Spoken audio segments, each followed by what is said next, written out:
Hi everybody and welcome on board this Island Packet 380 for a look around at Cockpit in virtual reality. So what does that mean to you? Well, that means that you can look around where you like, when you like. You don't have to look where I'm looking. All you need to do is click and drag your screen or swipe your screen up, down, left or right, and you can look around to your heart's content. And we hope that this amazing feature will allow you to feel what it's like to be here with me without actually being here. How good is that? So let's have a look around, shall we? So as you can see, we're in the cockpit. There will be a tour of the interior of the boat following, but for the moment we'll concentrate on the cockpit, and let's start from the top. Why not start from the top? So you can see we've got a lovely big bimini that covers the whole cockpit. We also have a really nice spray hood that covers the whole thwartship's beam of the coach roof there, and you can see we've got lots of windows through there, so great visibility forwards, and even with this canvas up we've got great visibility to port, starboard and astern. And you can see we've got this joining piece of canvas which will really help in certain kinds of conditions, from the spray hood to the bimini, and you can see we have a window in there too. So if we're standing behind the wheel, kind of at the view where you would be, this is a view you're going to get when you're sailing, which I think you'd agree is a good one. Now above us in the bimini here and above us in the spray hood here, we have two fitted solar panels, and as you can see we have a solar panel array fitted to the stern, which we'll look at in one moment. But feeling like we've got lots of head height here. There is lots of head height.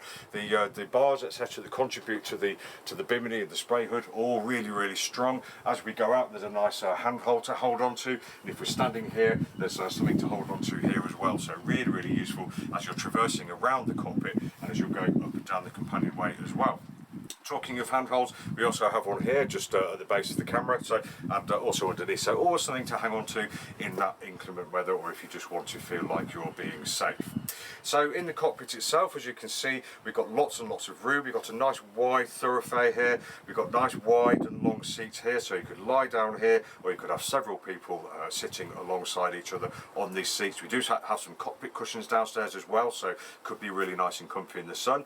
And looking at the seating and the flooring as well, all textured as well, so we have a little bit of non-slip down there too. And just down by the floor here, a little window allowing light and air into the port aft cabin. Very nice indeed.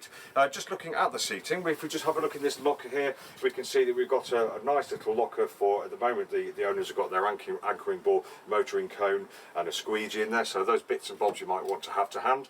And then on the port and starboard side, if I just open up, and you can see on hydraulics, or this hydraulic strut has been taken away. The port locker lid is up on a hydraulic strut, nice and easy.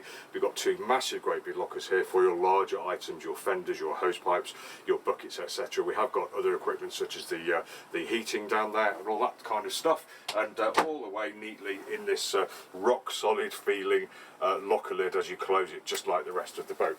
The companionway, the wood everywhere, all over this boat, feels absolutely top notch. It's really lovely.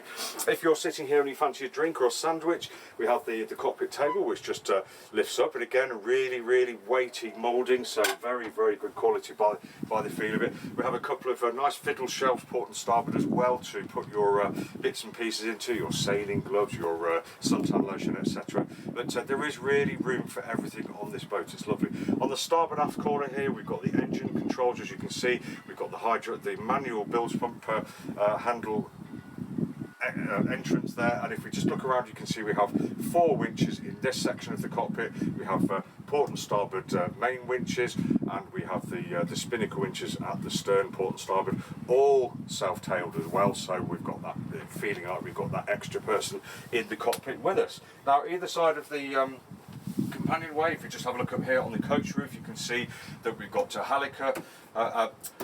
halyard winches as well, again self-braked, which is lovely, so you won't need any help getting those up.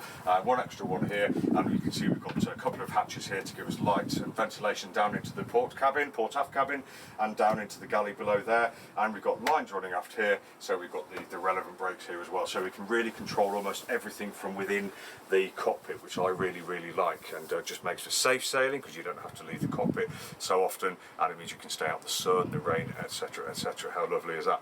So just moving aft on the port side here, we've got a ray marine instrument, so we've got the autopilot control, very well positioned. Whoops, let's place that back on. That's a nice recent control, or a nice recent gauge. We have a small cockpit shower port aft there, and at the very back of the cockpit you can see we've got a good seat for the helm. Now we've got a really lovely position for the helm, so I can sit here. If we need to rig the emergency steering, the pillar or the top of the rudder post is just there, nice and easy, something we don't see very often.